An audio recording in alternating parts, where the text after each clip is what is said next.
Hello, incredible story enthusiasts. Welcome to Story Room Lab. Before we delve into the story, take a second to hit that subscribe button and ring the notification bell so you never miss one of our dramatic episodes.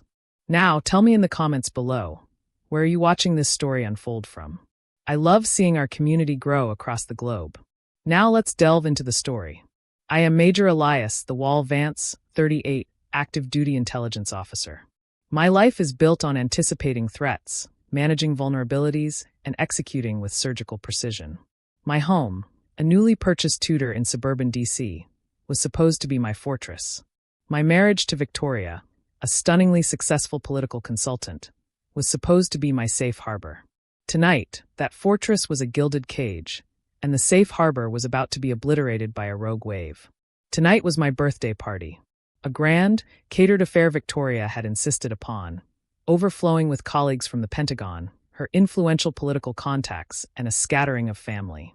The air was thick with the cloying sense of expensive perfume, imported wine, and unspoken ambition. I stood by the fireplace, nursing a scotch, wearing the smile of a man who was acutely aware his entire world was a ticking time bomb. I had known about the affair for 6 weeks. Not suspected, known. In my line of work, there is no room for conjecture. There is only evidence, analysis, and undeniable truth. The evidence, in this case, had come from an intercepted text message on Victoria's private work phone. A slip-up I only caught because my own, highly sensitive digital tripwires were set for anomalies, and her behavior had become a glaring anomaly. The text, simple and brutal, had been addressed to a man named Senator Graham Hayes. Hayes, a man who smiles too wide, shakes hands too long, and wears the kind of tailored suit that screams privilege, not service. Hayes was one of Victoria's most lucrative clients, and apparently, a far more intimate partner. The analysis of their digital footprint confirmed the pattern. Clandestine meetings, burner phones, a shared bolt-hole apartment downtown. The truth, once confirmed, was like a piece of shrapnel lodged deep in my chest. It didn't kill me instantly, but it ensured every breath was a burning agony.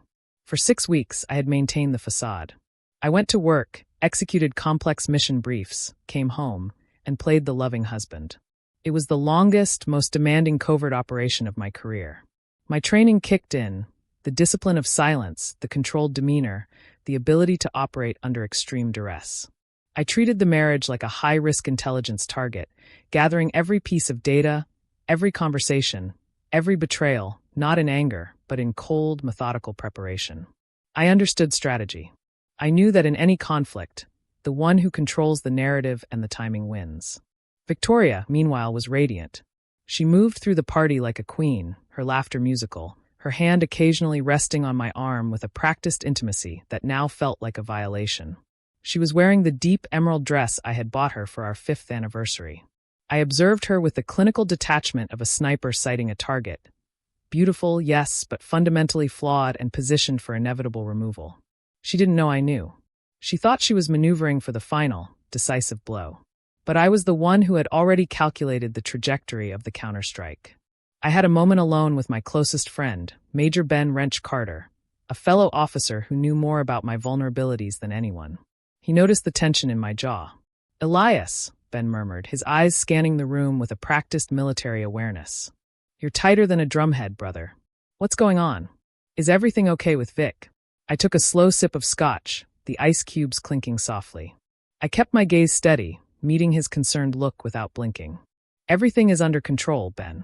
I have received some sensitive intelligence that requires a firm, public response. Tonight." Ben, a man who understood the military meaning of sensitive intelligence and firm response, paused, his brow furrowed. "Are you talking about work, Elias? Or her?" "Both," I said simply. The line between the personal and the professional has been severely compromised. And a compromise, Ben, must be exploited before it becomes catastrophic. Just then, Victoria clapped her hands, her voice magically carrying over the murmur of the 60-odd guests. "Attention, everyone. Attention, please. My wonderful husband is 38 today, and I think we all agree he deserves a moment in the spotlight." A cheer went up. Victoria glided toward me, her smile dazzling, and took my arm, pulling me gently toward the small, raised platform in the center of the living room where a large microphone and speaker system were set up for the inevitable toasts. This was the target zone. the stage she had set for her victory. She handed me the microphone first, its cool metal heavy and familiar in my hand. I adjusted the stand, making sure the height was perfect, testing the gain with a soft tap. This device, usually a tool for pleasantries and compliments, was about to become an instrument of mass destruction. "Thank you, darling," I said, my voice projected clearly, carrying an unusual, almost resonant authority. I saw the look of proud, possessive expectation on Victoria's face. Before Victoria gives her toast, which I know will be spectacular, I just wanted to take a moment to thank all of you for being here and for being such important parts of our lives. I glanced across the room, my eyes settling momentarily on Senator Graham Hayes, who was leaning against a pillar, a self-satisfied smirk playing on his lips, oblivious to the fact that he was standing on ground zero. I passed the microphone to Victoria, who took it eagerly, her eyes bright with the anticipation of her speech. The stage was set.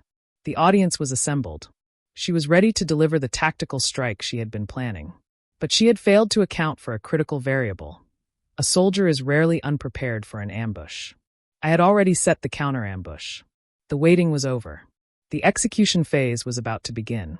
Victoria took the microphone from my hand, the cool metal still bearing the faint residual heat from my palm. Her eyes were bright, almost feverish with the thrill of her impending power play. She had orchestrated this event, invited this precise audience of political and military influencers, for the specific purpose of controlling the narrative of her exit. She intended to announce the divorce, frame me as the distant, emotionally unavailable Major, and leave the evening with public sympathy and a strategic advantage in the impending legal war. I stepped back a half pace, settling my weight firmly on both feet, the combat stance of readiness. I watched her, not as my wife, but as a hostile actor initiating a predetermined sequence. I had already modeled her speech, predicted the emotional tone, and calculated the precise moment for my counterstrike. She began with the expected pleasantries, praising my dedication and sacrifice. Elias is a remarkable man, dedicated to a cause greater than himself. A true patriot and a soldier to his core. The words were designed to inflate my image just before she used that very image to crucify me. She was establishing the premise. His job defines him, and his job failed our marriage. But tonight, her voice softened, sinking into a perfectly pitched, sorrowful register. I have to speak about the compromises inherent in this life. The long deployments, the constant threat of danger, the emotional distance that inevitably grows when one partner is always focused on a far-off conflict. She paused, a masterful technique allowing the murmurs of commiseration to rise. I saw the heads nodding among her political friends. The narrative was taking hold. She looked at me, and there it was again, that patronizing pity, the look of a victor offering condolences to the vanquished. "After months of painful soul-searching," she announced, projecting the words with absolute clarity, "I have realized that I must choose a path toward true personal happiness. Elias, I respect the man you are, but I must be fair to both of us. Tonight, I am announcing that I am filing for divorce." The announcement detonated in the room, but the effect was less a shockwave and more a carefully managed pressure release. Victoria's supporters were already moving in to offer soft hugs and sympathetic nods. The narrative was solidifying. The Major's marriage was a casualty of his duty. I allowed the silence to hold for a critical 5 seconds. Then, without hurrying, I stepped forward and took the microphone back. Her hand released it instantly, and I felt the small residual warmth of her grip, the final physical connection to the lie. "Thank you, Victoria," I said, my voice completely level. It lacked the theatrical tremor of her speech and the forced emotion of the moment. It was simply the voice of a man confirming an uncomfortable truth. "I appreciate your honesty in sharing this with our assembled friends. And I agree completely. The integrity of this partnership has been irrevocably compromised." The word compromised, used with intention, caught the attention of the military personnel in the room. It was a word of classified failure, not simple marital dissatisfaction. Victoria's brow furrowed, a hairline fracture appearing in her composure. She sensed the script had veered. "Victoria speaks eloquently of sacrifice," I continued, pivoting slightly to address the entire room. "Sacrifice, in the military, is defined as giving up something vital for the success of the mission. But a marriage requires a different kind of sacrifice, the sacrifice of personal desires for the sanctity of the covenant. A sacrifice of fidelity." I brought my focus back to her. Her eyes, moments ago sparkling with triumph, were now wide, locked on mine. She understood I knew. The game was over. "I accept your decision for divorce, Victoria," I stated, my tone shifting to the cold, clinical authority of a judge reading a verdict. "And since you have chosen this public stage, this microphone, and this specific celebratory moment to announce the effect, the divorce, I find it necessary to use the same microphone to announce the cause of that effect." I paused, letting the full weight of the silence crush the remnants of the party atmosphere. The air felt charged, metallic. I scanned the room, not for sympathy but for the target. Senator Graham Hayes, realizing too late that the party had shifted from a political gathering to a hostile interrogation, was attempting a tactical retreat toward the French doors. A predictable maneuver. I angled my body slightly, drawing the entire room's attention with my shift in stance, directing their gaze exactly where I wanted it to go. Victoria cited distance and loneliness. I articulated, the words clipped and precise. But the fact of the matter is, our marriage was systematically and deliberately destroyed by a focused, sustained lack of integrity on her part. She did not seek emotional connection. She sought professional advancement and convenience. I raised my voice just enough to cut through the rising tension, the volume calibrated for maximum impact in the room's acoustics. "And since this individual has chosen to violate the sanctity of my home, I consider him a hostile trespasser. I know his name, I know his motive, and I know his professional relationship to my wife. Ladies and gentlemen, you are all witnesses to this public declaration of fact." I extended my hand in a sharp, military point directly toward the retreating Senator Hayes. "The cause of this divorce is the premeditated 6-week affair between my wife, Victoria Vance, and her client, Senator Graham Hayes. Senator, congratulations. You have compromised far more than just my marriage tonight." The reaction was instantaneous and explosive. It wasn't simple gossip. It was a crisis. The room erupted into a chaos of political handlers shouting into phones, military colleagues swearing under their breath, and Victoria emitting a sound of strangled, pure shock, a sound far more genuine than any part of her speech. The senator froze, his face registering pure, unadulterated terror. The look of a man who suddenly realized he was standing in the open, directly in the crosshairs of a major from intelligence. The strategic goal was achieved. The narrative was mine, and the consequences of her actions were now irrevocably linked to her professional life. The room was no longer a party. It was a psychological blast zone. The collective gasp had fractured into a dozen different, frantic reactions. Political aides, their faces ashen, scrambled for their principles, pulling them away from the scene of the collapse. My Pentagon colleagues, trained to recognize a severe breach, stood frozen, watching the spectacle with a grim professional curiosity. Senator Graham Hayes, the exposed target, reacted exactly as I predicted, with a mixture of sputtering denial and pure, unadulterated self-preservation. He stumbled away from the pillar, his eyes darting frantically. "That's preposterous. A disgusting lie." Hayes's voice was thin, reedy, utterly lacking the practiced gravitas of his public persona. A pathetic, drunken slander from a man clearly unhinged by his wife's decision. I turned to face him fully, my expression remaining perfectly impassive. The microphone was still in my hand, still live, amplifying every word I spoke with the clarity of a battlefield communication. "Senator," I replied, my voice carrying zero emotion, "in my line of work, we don't deal in slander. We deal in corroborated fact. You have been observed. Your movements tracked. Your shared key fob entry codes, your hotel bills, the florist records, all meticulously documented." I spoke slowly, detailing the intelligence gathering process, not for the senator, but for the senior military personnel in the room. This wasn't revenge, it was an evidentiary briefing. I lowered my voice slightly, ensuring only he and the microphone could clearly pick up the final, devastating detail. "The apartment on 22nd Street? The one leased under your shell corporation's name? I've already sent the encrypted text to your chief of staff, along with a digital copy of the item Victoria left on your bedside table last Tuesday, her grandfather's silver pocket watch." The senator's face drained of the last vestige of color. The mention of the 22nd Street apartment was verifiable. The pocket watch, a deeply personal, easily identifiable item, was the irrefutable proof. His denial died in his throat, replaced by a desperate, panicked retreat as his own staff descended on him, shielding him and dragging him toward the nearest exit, their professional lives exploding around them. The fight was over for him. He was neutralized. I turned my attention to Victoria. Her reaction was far more visceral, less political.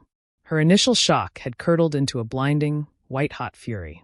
She lunged at me, her hands raised, but the years of military discipline ingrained in me made the block instinctive and effortless.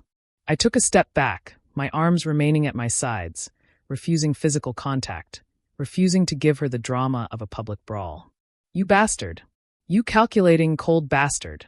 she shrieked, the raw, unedited sound of her rage cutting through the professional buzz of the room. She was no longer the poised political consultant. She was simply a woman whose entire strategic plan had been decimated. "You planned this. You let me host this. You've ruined me." "No, Victoria," I corrected her calmly, holding the microphone slightly away from my face to avoid distortion. "I planned my extraction. You ruined you. And you chose the time, the place, and the platform for the reckoning. You brought the weapon. I merely fired the counter-munition." She faltered the raw, undeniable truth of my statement, that she had delivered the microphone and assembled the jury, landing a psychological blow. Her anger collapsed into tears, tears not of sorrow, but of defeated ambition. She sank onto the sofa, her face buried in her hands, her beautiful emerald dress a tragic casualty of war. The objective was complete. The truth delivered, the narrative controlled, the target neutralized. Now came the final, most critical phase, exfiltration. I caught Ben's eye. He was already moving. He initiated the planned distraction protocol, casually bumping into a waiter carrying a tray of empty champagne flutes. The resulting crash was loud, sudden, and localized, a perfect, small noise to cover my clean exit during the generalized chaos. "Thank you all for attending my birthday celebration," I stated into the microphone, my final, perfectly composed sign-off. "Please enjoy the rest of your evening, and feel free to consult with your attorneys." I gently placed the microphone back on the stand, the small click echoing as I released it. I turned, walking with the practiced, unhurried pace of a man who fears nothing. I moved through the knots of stunned guests. My presence created a vacuum. People parted to let me pass. No one tried to stop me. No one dared to. They had witnessed the cold, strategic mind of an intelligence officer unleashed on a domestic target, and they were terrified of becoming collateral damage. Ben joined me at the front door, slipping on his coat. "The extraction vehicle is running, Elias. Clean getaway." "Good work, Wrench," I said, pausing only to retrieve my own coat, a heavy charcoal wool barrier against the crisp autumn air. As I stepped out of the front door and onto the porch, leaving the cacophony of shattered ambitions and political chaos behind me, I could hear Victoria's muffled, broken sobs amplified faintly by the open living room window. I didn't look back. The mission was executed. Standing on the porch under the cold, indifferent gaze of the streetlights, I felt the immediate, total vacuum of emotion that follows a successful, high-stress operation. The anger was gone, the tension was dissolved, and all that remained was the quiet, echoing exhaustion of a man who had finally ended a months-long deployment into deception. I had left behind a burning fortress, but I was intact. The divorce was going to be brutal, messy, and public, but I had secured the most valuable asset: the truth. The drive away from the house was not an escape. It was a planned, strategic withdrawal. Ben drove the rented, unmarked SUV, navigating the dark suburban streets with a focused calm that mirrored my own. We were heading not to my house, which was now a forensic site for political gossip and legal maneuvering, but to a prearranged, secure location, a discreet, militarily safe house outside Annapolis. The silence inside the SUV was heavy, but it was a comfortable silence, filled with the unspoken understanding of men who had just executed a high-risk operation. Ben finally broke the quiet. "Elias," he said, his eyes scanning the rear-view mirror for tails. "The chaos you left back there, it was total. They'll be cleaning up the professional careers tonight. The senator is finished, and Victoria's firm is already running damage control. You secured the narrative, brother. A perfect counter-ambush." "Narrative is important, Ben, but it doesn't win the war," I stated, pulling out my secure, encrypted satellite phone. "It only wins the first skirmish. The real fight begins now. The legal battle and the professional consequences." I made 2 critical calls during the drive, both delivered with the same cold, rehearsed precision I had used on the microphone. The first was to my lawyer, a retired military JAG officer named Colonel Evelyn Reed. I bypassed the pleasantries. "Evelyn, Major Elias Vance. Situation is code black. Divorce announced publicly by my wife, Victoria, at my party, claiming distance and isolation.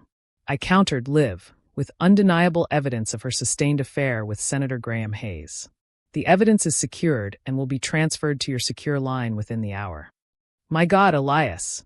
Evelyn's voice was sharp, cutting through the shock. You blew up the entire DC social register. Brilliant. I assume all digital assets are already frozen. Confirmed, I affirmed. Bank accounts, joint assets, shared emails, all secured and mirrored. I need you to file the counterpetition for divorce and a temporary restraining order now, citing infidelity and moral turpitude. We move before her legal team can spin the narrative of emotional distress and military abandonment. I want a custody petition drafted for our son, citing her gross misconduct and the exposure of a child to a volatile, compromised political environment. Consider it done, Evelyn assured me. You gave us the tactical advantage of truth. We will capitalize on it immediately. The second call was the hardest, but equally necessary. I called my commanding officer, General Thompson, at his private residence. I knew this was the call that would define the rest of my military service. General Major Vance, I am calling to inform you that I have initiated an unsanctioned, public response to a severe, imminent threat to my personal security and integrity. My wife, Victoria Vance, publicly attempted to assassinate my character by announcing a divorce based on false premises, creating a high-risk environment with potential political implications for my work. I delivered the essential facts, omitting none of the severity. The public confrontation, the exposure of Senator Hayes' affair, and the resulting chaos. Thompson, a man who valued discipline and discretion above all else, listened in absolute silence. When I finished, the silence stretched taut. Vance, the general finally growled, his voice a low thunder. You committed a strategic atrocity on your own time. You have compromised the reputation of this command by linking the political fallout to our intelligence apparatus. You will report to Fort Meade tomorrow at 0900 hours, where you will be placed on immediate, formal administrative leave, pending a full, non-judicial review. Your security clearance is temporarily revoked. Do you understand the severity of this? I understand, General, I replied, the words tasting like ash. I also understand that I removed a high-profile target who was actively engaging in blackmailable behavior with the spouse of a senior intelligence officer. My actions were preemptive, General. They secured my position against future compromise. I accept the administrative consequences. Report tomorrow, Major, Thompson concluded, hanging up without another word. My military career, the structure and identity that had defined me for 20 years, was now hanging by the thinnest of threads. I accepted the administrative firestorm as collateral damage. The only mission that mattered, securing my family, was ongoing. We arrived at the safe house. It was sparse, clean, and anonymous. As Ben secured the perimeter, I sat at a metal table, finally allowing the adrenaline to subside, replacing it with the cold, logical processing of the emotional toll. I pulled up the last beautiful photo of my 5-year-old son, Ethan, asleep with his arms wrapped around his favorite stuffed bear. He was the most important asset, the only piece of the collapsing structure I needed to save. I realized, with a sudden, painful clarity, that my controlled, tactical approach had protected me from the pain, but it had not protected me from the crushing loneliness of betrayal. I had executed the mission perfectly, but the man underneath the uniform was severely wounded. I spent the next 2 hours downloading the final, devastating package for Evelyn Reed. The detailed surveillance logs, the confirmed travel itineraries, and the final, irrefutable image of Victoria and Senator Hayes entering the 22nd Street apartment, time-stamped and encrypted. The battle was not a quick firefight, it was a sustained siege. And as I stared at the irrefutable evidence of betrayal, I knew the love story wasn't over. It was simply transforming, from a story of partnership into a harsh, unforgiving saga of self-respect and the fight to rebuild a life from the wreckage. My strategy had secured my truth, but winning the war would require me to fight, not just as a major, but as a wounded father. The confrontation with the Administrative Review Board at Fort Meade felt like a clinical debriefing after a devastating deployment. 3 full-bird colonels and a brigadier general sat across the table, their expressions a study in controlled disapproval. The room was sterile, devoid of emotion, and illuminated by harsh fluorescent lights, the perfect setting for the dissection of a career. I stood at attention, giving my testimony not as a defense, but as a sworn report of fact. I detailed the timeline, The initial discovery of the affair, the assessment of the threat, Hayes's potential for blackmail, Victoria's planned public ambush on my birthday, and my calibrated counter-response. I never raised my voice, never pleaded, and never apologized for the decisive action I took. Major Vance, General Sinclair, the presiding officer, finally stated, adjusting his glasses. The actions you took, while domestically justifiable in the eyes of many, created a severe political scandal that directly compromised the discretion of U.S. Army intelligence. You acted outside the chain of command, using privileged information to execute a personal vendetta. Respectfully, General, I countered, my voice steady, I removed an active, high-value political liability who was in intimate contact with the spouse of a major in this command. My actions protected the integrity of my position and prevented a deeper operational compromise. I chose the tactical solution that created the most public collateral damage but secured the most essential asset, my son's stability and my professional honor. I accept the charge of insubordination and the revocation of my clearance. I do not regret the decision. The verdict was delivered swiftly, a formal reprimand, immediate reassignment to a non-deployable, non-sensitive advisory role, and a temporary suspension of rank and pay. It was a severe blow, a permanent dent in the career I had dedicated my life to, but it was not the dishonorable discharge I had feared. My military integrity, defined by the truth, had won a fractional victory. I left the sterile room knowing I had paid the price, but the foundation of my life remained. 2 days later, the real confrontation began. The first meeting with the legal teams in Colonel Reed's downtown office. It was a required step for the divorce and the temporary custody arrangement. Victoria arrived flanked by 2 expensive, sharp-suited attorneys. She looked broken. The radiant, ambitious light that defined her had been extinguished. Her eyes were puffy, and her posture was slumped. The emerald dress had been replaced by a somber gray suit that hung loosely on her frame. The public fallout had been swift and merciless. Senator Hayes had resigned under pressure, and her consulting firm had lost several major contracts. She was experiencing the total loss of control she had sought to inflict on me. I sat across the mahogany table from her, maintaining a distance not just physical, but emotional. I was Elias Vance, Major, not Elias Vance, husband. My primary mission was to secure Ethan's future. Her lead lawyer opened with a scripted attempt at victimhood, citing my erratic, aggressive behavior and the traumatic public spectacle. Colonel Reed cut him off with the precision of a guillotine. We are prepared to present documented evidence of sustained infidelity, use of corporate funds for the affair, and clear disregard for the safety and stability of a minor child during the commission of a crime that led to political blackmail. We have the time-stamped visual evidence, the financial records, and the text exchanges. Any attempt to frame Major Vance as the aggressor will be met with a public deposition of Senator Hayes, under oath, regarding the full extent of the moral turpitude involved. We recommend you move directly to discussing custody. The lawyer slumped. The truth, already weaponized on the microphone, was now an impenetrable legal shield. Victoria, silent until this point, suddenly pushed her chair back, the sound scraping loudly against the polished floor. She ignored her lawyers and focused solely on me, her eyes raw and pleading. "Elias," she whispered, her voice a cracked, pathetic shadow of the one that had boomed across the party. Did you ever care? Was I just a part of the mission? A box to check." The question was the ultimate distillation of her betrayal. She had to find a reason outside of her own failure. She was looking for a shared blame, a wound she could inflict on me to make her own feel less deep. I looked at her, truly looked at the ruined woman across the table, and for the first time since the phone call, the military shield dropped slightly. I allowed a fraction of the raw, personal injury to surface, enough for her to see the scar. "I loved you, Victoria," I said quietly, keeping my hands resting flat on the table. "You were my safe harbor. I compartmentalized my life so that when I came home, I could give you my absolute, uncomplicated devotion. My job is about eliminating threats. But you were never a threat. You were the reason I came home." I paused, then delivered the final, defining truth. "When I found out what you did, the feeling wasn't rage. It was the collapse of the perimeter. You didn't just break the marriage.